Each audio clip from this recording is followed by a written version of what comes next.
تدبر قرآن امین احسن اصلاحی سورہ ہود آیات 25 تا 99۔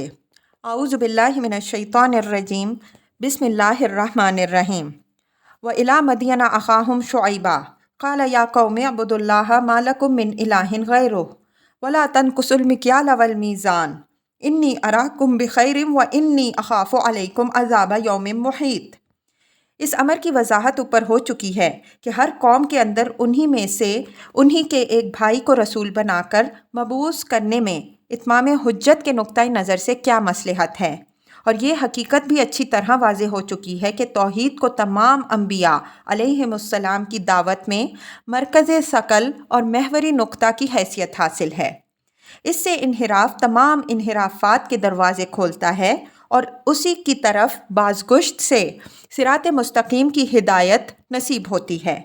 چنانچہ اسی نقطے سے حضرت شعیب علیہ السلام نے بھی اپنی دعوت کا آغاز فرمایا اور پھر اپنی قوم کی اس برائی کی اصلاح کی طرف توجہ فرمائی جو پوری قوم میں نہ صرف یہ کہ عام ہو چکی تھی بلکہ وہ برائی کے بجائے ہنر اور قابلیت اور حق و ثواب سمجھی جانے لگی تھی۔ ان کی قوم اہل مدین تجارت پیشہ قوم تھی، اس وجہ سے ان کا فساد مزاج سب سے زیادہ اسی میدان میں ابھرا اور ناپ تول میں کمی کرنے کو اپنا پیشہ ورانہ ہنر بنا لیا۔ اس فن کے ایک سے ایک بڑھ کر ماہر ان میں پیدا ہونے لگے اور کسی کے اندر اس امر کا احساس بھی باقی نہیں رہا کہ یہ ترقی و کامرانی کی راہ نہیں بلکہ فساد فی الارض کی راہ ہے۔ حضرت شعیب علیہ السلام نے ان کو اس کی اصلاح کی دعوت دی، فرمایا وَلَا تَنْقُصُوا الْمِكْيَالَ وَالْمِيزَانَ إِنِّي أَرَاكُمْ بِخَيْرٍ وَإِنِّي أَخَافُ عَلَيْكُمْ عَذَابَ يَوْمٍ مُحِيطٍ۔ لوگوں، ناپ تول میں کمی نہ کرو، میں اس وقت تمہیں رفاہیت اور خوشحالی میں دیکھ رہا ہوں، اور میں تم پر ایک ایسے دن کے عذاب کا اندیشہ رکھتا ہوں جو تمہیں بالکل اپنے گھیرے میں لے لے گا۔ مطلب یہ ہے کہ اس وقت تمہیں جو رفاہیت اور خوشحالی حاصل ہے، اس کا فطری تقاضا یہ ہے کہ تم زیادہ سے زیادہ اپنے رب کے شکر گزار اور اس کے قانون عدل و قسط کے فرما بردار بنو۔ اللہ تعالیٰ رفاہیت و خوشحالی بخشتا ہی کسی قوم کو اس لیے ہے کہ دیکھے کہ وہ قوم خدا کی شکر گزار بنتی ہے یا ناشکری اور نافرمانی کی راہ اختیار کرتی ہے۔ اگر وہ یہ دوسری راہ اختیار کر لیتی ہے تو یہی خوشحالی اور رفاہیت اس کے لیے ایک عذاب کا دباچہ بن جاتی ہے جو اس طرح اس کو گھیر لیتا ہے کہ پھر کوئی بھی اس کے گھیرے سے باہر نہیں نکل سکتا۔ میں تمہارے موجودہ موٹاپے کے اندر اسی مرگ ناگہانی کے آثار دیکھ رہا ہوں، تو تم جلد سے جلد اپنی خبر لو۔ وَيَا قَوْمِ أَوْفُوا الْمِكْيَالَ وَالْمِيزَانَ بِالْقِسْطِ وَلَا تَبْخَسُوا النَّاسَ أَشْيَاءَهُمْ وَلَا تَعْثَوْا فِي الْأَرْضِ مُفْسِدِينَ۔ قسط کے معنی عدل اور انصاف کے ہیں، یعنی ناپ ہو یا تول، دونوں میں پورے عدل و انصاف کو مد نظر رکھو۔ وَلَا تَبْخَسُوا النَّاسَ أَشْيَاءَهُمْ، اور لوگوں کے ساتھ ان کی چیزوں کی ناپ تول میں کوئی ناانصافی اور کمی نہ کرو۔ وَلَا تَعْثَوْا فِي الْأَرْضِ مُفْسِدِينَ، یعنی زمین میں بڑھو تو خیر و صلاح اور عدل و قسط کے حامل اور علم بردار بن کے بڑھو، اس کے عدل و قسط کو درہم برہم کرنے والے اور اس میں فساد برپا کرنے والے بن کر نہ بڑھو۔ اس طرح کے بڑھنے کو اس زمین کا خالق و مالک بس ایک خاص حد تک ہی مہلت دیتا ہے، اس مہلت کے گزرتے ہی وہ ایسے مفسدین سے اپنی زمین کو پاک کر دیتا ہے۔ بقیۃ اللہ خیر لکم ان کنتم مؤمنین وما انا علیکم بحفیظ۔ بقیت اللہ سے مراد جائز نفع ہے۔ اگر ایک تاجر ناپ تول میں ٹھیک عدل کو ملحوظ رکھے، جھوٹ، فریب، ملاوٹ اور اس قسم کے دوسرے ہتھ کنڈوں سے بچے، دوسروں کی ریس میں غلط راستے نہ اختیار کرے، تو گو وہ اتنا زیادہ منافع نہ لوٹ سکے گا جتنا دوسروں نے لوٹا جنہوں نے حرام اور حلال کی تمیز اٹھا دی۔ لوٹا ہو لیکن اس کا حاصل کیا ہوا؟ نفع بقیت اللہ کی حیثیت رکھتا ہے، اور وہ قلیل بھی ہو تو دوسروں کے کثیر سے 1000 درجہ افضل ہے، اس لیے کہ اس میں دنیا اور آخرت دونوں ہی میں برکت ہوگی۔ اس کے برعکس بے ایمانی کا حاصل کیا ہوا؟ نفع دنیا میں بے برکت اور آخرت میں دہکتی ہوئی آگ بنے گا۔ وما انا علیکم بحفیظ، یعنی میں نے نیک و بد تمہیں اچھی طرح سمجھا دیا اور یہی میری ذمہ داری تھی۔ مانو گے تم اس میں تمہارا ہی فائدہ ہے، نہ مانو گے تو تم ہی اس کا انجام بد دیکھو گے۔ مجھے اس سے کوئی نقصان نہیں پہنچے گا، میں تو صرف ایک منذر و مبشر ہوں۔ تم پر کوئی نگران اور داروغہ نہیں مقرر ہوا ہوں کہ تمہارے ایمان نہ لانے کی پرسش مجھ سے ہو۔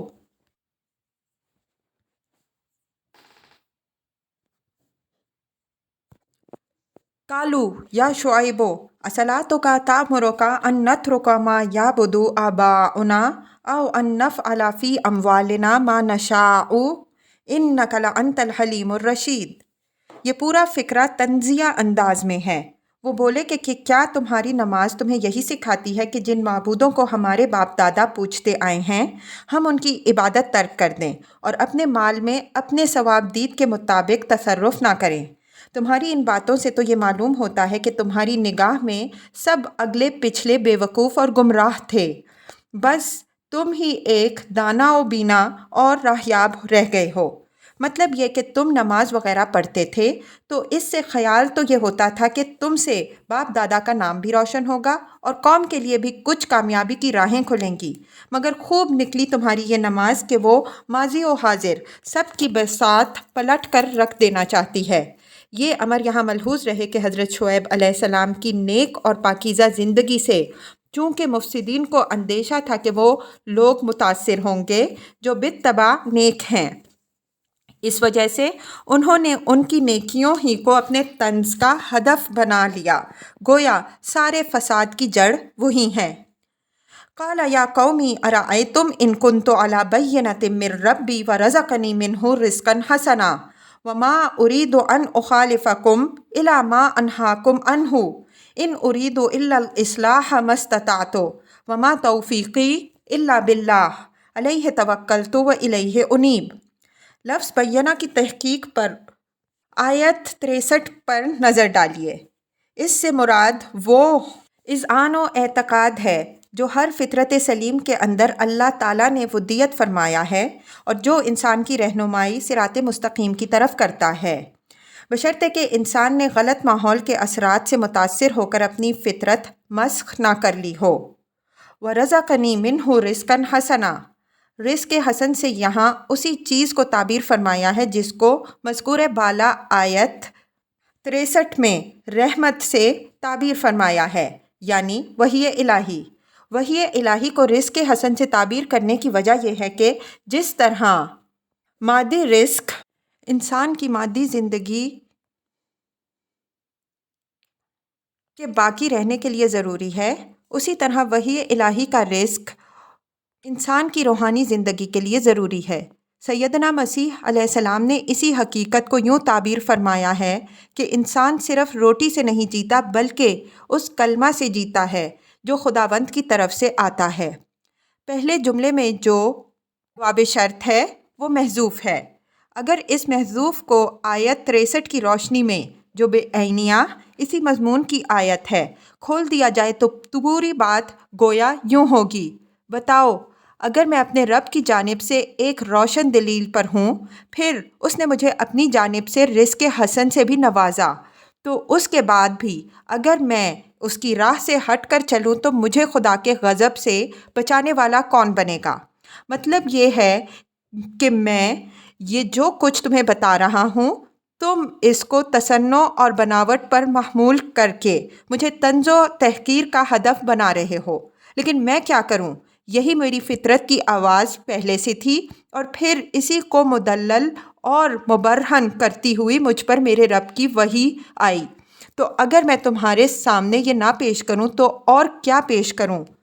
وما ارید الا ان اخالفکم الی ما انہاکم عنہ، یعنی یہ بدگمانی نہ کرو کہ میں جو تمہیں ناپ تول میں بے معنی سے روک رہا ہوں تو یہ چاہتا ہوں کہ تمہیں اس سے روک کر یہی کام خود کروں اور اس طرح تمہیں بازار سے بے دخل کر کے خود بازار پر قابض بن بیٹھوں۔ ممکن ہے حضرت شعیب علیہ السلام اپنی معاش کے لیے کوئی چھوٹی موٹی تجارت خود بھی کرتے رہے ہوں۔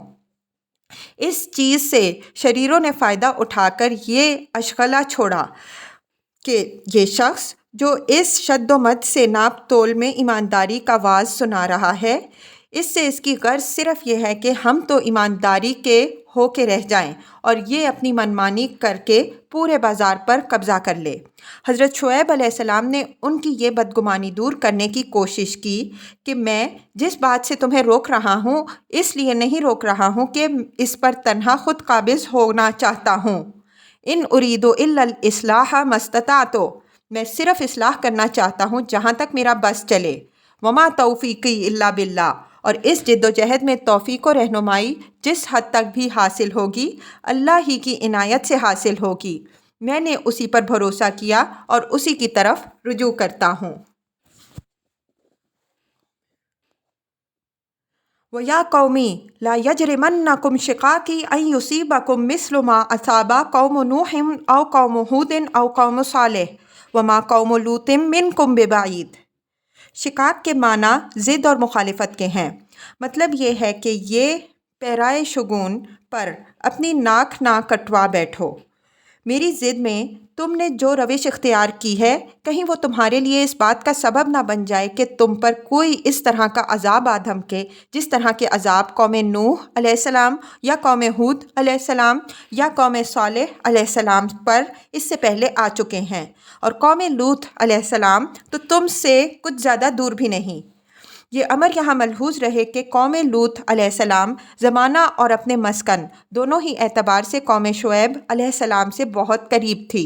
حضرت شعیب علیہ السلام کے ارشاد کا مطلب یہ ہے کہ یہ نہ سمجھو کہ میں تمہیں صرف ماضی بعید کے افسانے سنا رہا ہوں، بلکہ تمہارے ماضی قریب اور تمہارے قرب و جوار کی شہادت بھی یہی ہے کہ تمہاری روش خدا کے عذاب کو دعوت دے رہی ہے۔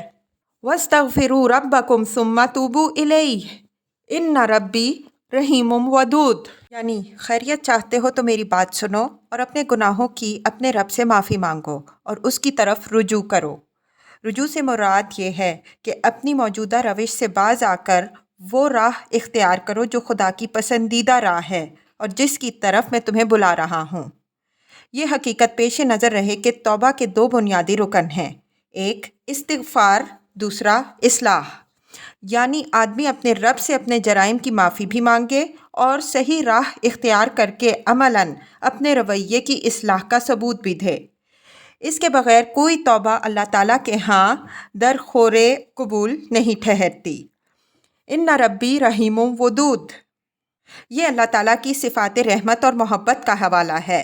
مقصود اس سے استغفار اور توبہ کی تشویق و ترغیب بھی ہے اور نہایت لطیف انداز میں قبولیت توبہ کی بشارت بھی۔ مدعا یہ ہے کہ تمہارے جرائم کتنے ہی سنگین ہوں، لیکن جب تم صدق دل سے اس کی طرف رجوع کرو گے تو وہ تمہیں ٹھکرائے گا نہیں، بلکہ معاف کر کے اپنی رحمتوں سے نوازے گا۔ وہ نہایت مہربان، محبت کرنے والا ہے۔ قالوا یا شعیب ما نفقہ کثیرا مما تقول وإنا لنراک فینا ضعیفا ولولا رحتک لرجمناک وما انت علینا بعزیز۔ قوم نے حضرت شعیب علیہ السلام کی اس ساری موعظت کا جواب نہایت رعونت سے یہ دیا کہ اے شعیب، تمہاری بہت ساری باتیں کسی طرح ہماری سمجھ میں نہیں آتی۔ مطلب یہ ہے کہ تمہاری یہ باتیں ہیں ہی نہایت مہمل، اور یہ کہ معقول باتیں سمجھنے میں ہم سے بڑھ کر کون ہو سکتا ہے۔ اس کے بعد دھمکی بھی دے دی کہ تمہاری کوئی جمعیت و جماعت تو ہے نہیں جس کا ہمیں اندیشہ ہو۔ ہم تو تمہیں اپنے اندر نہایت کمزور اور بے بس دیکھ رہے ہیں۔ اگر تمہارا خاندان کا لحاظ نہ ہوتا تو ہم تو تمہیں سنگسار کر دیتے۔ وما انت علینا بعزیز، یعنی بجائے خود تم ہم پر ایسے گراں نہیں ہو کہ تم کو ٹھکانے لگا دینا ہمارے لیے کچھ مشکل ہو۔ البتہ تمہارے کنبہ اور قبیلہ کا خیال دامن گیر ہوتا ہے کہ اس سے کیوں جھگڑا مول لیں۔ سنگسار کر دینے کی دھمکی خاص طور پر اس لیے دی گئی کہ حضرت شعیب علیہ السلام قوم کے بتوں کی تحقیر کرتے تھے۔ یاد ہوگا کہ بتوں کی تحقیر پر یہی دھمکی سیدنا ابراہیم علیہ السلام اور دوسرے انبیاء علیہم السلام کو بھی دی گئی تھی۔ قال یا قومی ارہطی اعز علیکم من اللہ واتخذتموہ وراءکم ظہریہ ان ربی بما تعملون محیط۔ حضرت شعیب علیہ السلام نے اس دھمکی کے جواب میں فرمایا کہ اے میری ہم قوموں، کیا میرے کنبہ اور قبیلہ کا خوف اور لحاظ تمہیں اللہ سے زیادہ ہے کہ تم کنبہ و قبیلہ کو اہمیت دیتے ہو جبکہ خدا کو تم نے پس پشت ڈال رکھا ہے؟ ان ربی بما تعملون محیط، یاد رکھو میرا رب جو کچھ تم کر رہے ہو یا کرنے والے ہو سب کا احاطہ کیے ہوئے ہے، مجال نہیں ہے کہ تم کوئی قدم اس کے اذن کے بغیر اٹھا سکو۔ مطلب یہ ہے کہ میرا بھروسہ میرے رب پر ہے، تم جو کرنا چاہتے ہو کرو۔ زہری کے معنی وہ چیز جو پیچھے ڈال کر فراموش کر دی جائے۔ وَيَا قَوْمِ اعْمَلُوا عَلَىٰ مَكَانَتِكُمْ إِنِّي عَامِلٌ سَوْفَ تَعْلَمُونَ مَن يَأْتِيهِ عَذَابٌ يُخْزِيهِ وَمَنْ هُوَ كَاذِبٌ وَارْتَقِبُوا إِنِّي مَعَكُمْ رَقِیب۔ انی عامل یعنی انی عامل علی مکانتی، مکانہ کے معنی جگہ اور منزلت کے ہیں، یعنی تم اپنی جگہ پر کام کرو، میں اپنی جگہ پر کام کرتا ہوں۔ تم میری ضد اور مخالفت میں جو کچھ کرنا چاہتے ہو کر گزرو، اور میں اپنے رب کی جانب سے انذار و تبشیر کے جس مشن پر مامور ہوا ہوں وہ کرتا رہوں گا۔ سوف تعلمون من یأتیہ عذاب یخزیہ ومن ہوا کاذب، جلد تم جان لوگے کہ کس پر رسوا کرنے والا عذاب آتا ہے اور کون جھوٹا ہے۔ وَارْتَقِبُوا إِنِّي مَعَكُمْ رَقِیب، تم بھی انتظار کرو، میں بھی تمہارے ساتھ انتظار کرتا ہوں۔ یعنی غیب کا علم تو مجھے بھی نہیں ہے کہ تعین کے ساتھ بتا سکوں کہ عذاب کس وقت آئے گا، لیکن یہ واضح رہے کہ تم میں مستحق عذاب ہونے کی ساری علامتیں نمودار ہو چکی ہیں، اس وجہ سے میں بھی اب اس کے ظہور ناگہانی کا منتظر ہوں۔ وَلَمَّا جَاءَ أَمْرُنَا نَجَّيْنَا شُعَيْبًا وَالَّذِينَ آمَنُوا مَعَهُ بِرَحْمَةٍ مِنَّا وَأَخَذَتِ الَّذِينَ ظَلَمُوا الصَّيْحَةُ فَأَصْبَحُوا فِي دِيَارِهِمْ جَاثِمِينَ كَأَن لَّمْ يَغْنَوْا فِيهَا أَلَّا بُعْدًا لِّمَدْيَنَ كَمَا بَعِدَتْ ثَمُودُ۔ کم و بیش انہی الفاظ میں یہی مضمون آیات 66 تا 68 میں گزر چکا ہے۔ وَلَقَدْ أَرْسَلْنَا مُوسَىٰ بِآيَاتِنَا وَسُلْطَانٍ مُّبِينٍ، اب آگے کی چند آیات میں حضرت موسیٰ علیہ السلام اور فرعون کی سرگزشت کی طرف اجمالاً اشارہ فرمایا ہے۔ یاد ہوگا کہ سورہ یونس میں حضرت موسیٰ علیہ السلام کی سرگزشت تو تفصیل کے ساتھ بیان ہوئی ہے، لیکن دوسرے انبیاء علیہم السلام کا صرف اجمالی حوالہ ہے۔ اس کے برعکس اس سورہ میں حضرت موسیٰ علیہ السلام کی سرگزشت کی طرف تو اجمالی اشارہ کر دیا، البتہ دوسرے انبیاء علیہم السلام کی سرگزشتیں جیسا کہ آپ نے دیکھا تفصیل کے ساتھ بیان ہوئیں۔ اس طرح یہ دونوں صورتیں مل کر ایک دوسرے کی تکمیل کرتی ہیں، اور یہی حقیقت ہے صورتوں کے زوج ہونے کی۔ مقدمہ کتاب میں ہم اس مسئلے پر گفتگو کر چکے ہیں۔ بِآیاتنا وسلطان مبین، آیات سے مراد تو وہ تمام نشانیاں ہیں جو حضرت موسیٰ علیہ السلام کے ہاتھوں قدم قدم پر ظاہر ہوئیں، اور سلطان مبین سے مراد خاص طور پر وہ نشانی ہے جس سے حضرت موسیٰ علیہ السلام کو فرعون، اس کے درباریوں اور اس کے ساحروں پر کھلا ہوا غلبہ حاصل ہوا، یعنی معجزہ عصا۔ گویا یہاں عام کے بعد خاص کا ذکر ہے، اور اس کو سلطان مبین کے الفاظ سے تعبیر کرنے کی وجہ یہ ہے کہ اس کی حیثیت در حقیقت ایک حجت قاہرہ کی تھی، جس کے بعد فرعون اور اس کے درباریوں کی ساری ساکھ خود اپنے آدمیوں کی نگاہ میں اکھڑ گئی۔ اِلیٰ فرعون وملئہ فاتبعوا امر فرعون وما امر فرعون برشید، یعنی ہم نے تو ان کی ہدایت و رہنمائی کے لیے اپنا پیغمبر بھیجا، لیکن ان شامت کے ماروں نے پیروی فرعون کی رائے کی اور اس کے حکم کی۔ فرعون کی رہنمائی صائب نہ تھی، اس وجہ سے یہ اس کھڈ میں گرے جس میں اس طرح کے لیڈروں کی پیروی کرنے والے گرا کرتے ہیں۔ یقدم قومہ یوم القیامہ فاوردہم النار وبئس الورد المورود۔ ورد کے معنی کسی گھاٹ پر پانی پلانے کے لیے اترنے کے ہیں۔ مطلب یہ ہے کہ قیامت کے دن یہ فرعون ان تمام لوگوں کا لیڈر ہوگا جنہوں نے اس جہان میں اس کی پیروی کی، اور وہ ان کو دوزخ کے گھاٹ پر اتارے گا جس سے زیادہ برا کوئی گھاٹ نہیں۔ وَأُتْبِعُوا فِي هَٰذِهِ لَعْنَةً وَيَوْمَ الْقِيَامَةِ بِئْسَ الرِّفْدُ الْمَرْفُودُ۔ رفت کے معنی عطیہ اور انعام کے ہیں، یعنی اس دنیا میں بھی ان کے پیچھے لعنت لگا دی گئی ہے اور آخرت میں بھی یہ لعنت ان کے پیچھے لگی رہے گی، اور کیا ہی برا ہے یہ انعام جو ان کو عطا ہوا۔